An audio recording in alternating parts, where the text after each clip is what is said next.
for Phoenix?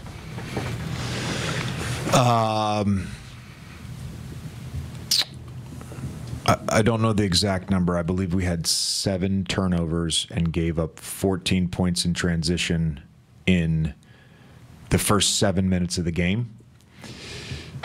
So as bad as we were defensively, our bad offense led to that.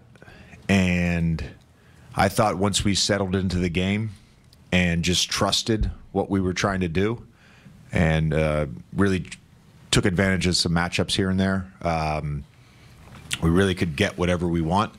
You know, we turned the ball over early, but again, it was another game coming off a preseason where we had some high turnover games where we took care of the basketball. Ended up with, I think, 12 turnovers.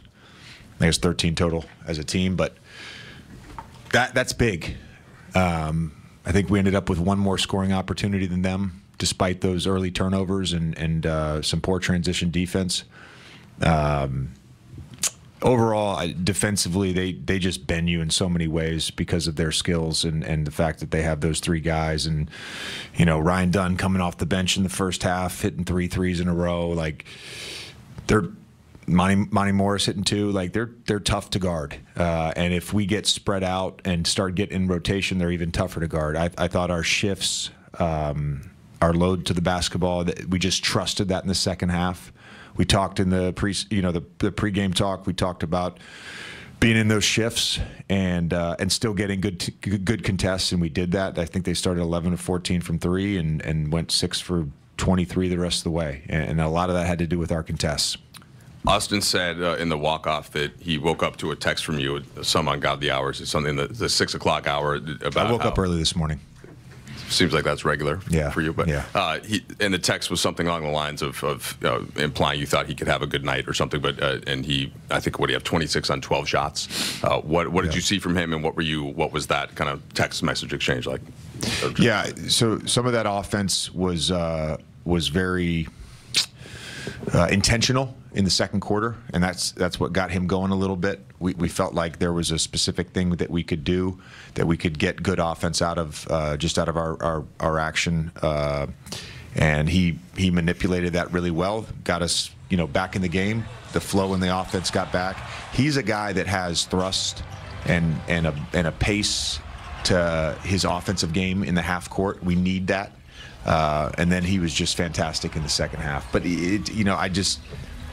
I knew he was a great player before I took this job.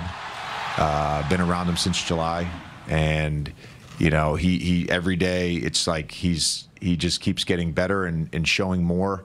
And I didn't realize he was this good. I knew he was good. I didn't realize he was this good. He's a fantastic basketball player.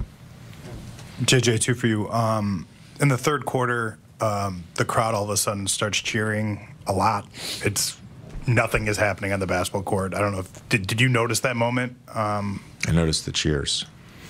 Did you figure out what happened eventually? And my deductive reasoning could lead to one thing, but I don't know if that's the correct thing.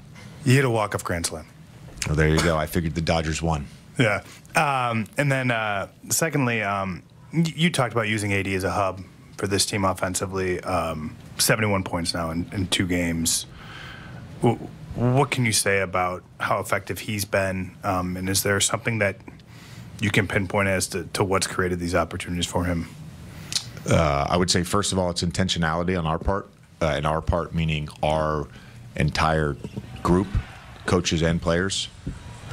There's an intentionality to have him involved as much as possible. We recognize what type of player he is and that he can create mismatches. But the second part would just be his patience. I think there's a comfort level that he has, and you'd probably have to ask him this question. There's a comfort level and a confidence level that he has that if the game starts getting wacky, he knows the ball's going to come back to him. If there's turnovers, quick possessions, transition possessions, I just see a real level of patience right now with him and comfort and confidence that the ball's going to find him.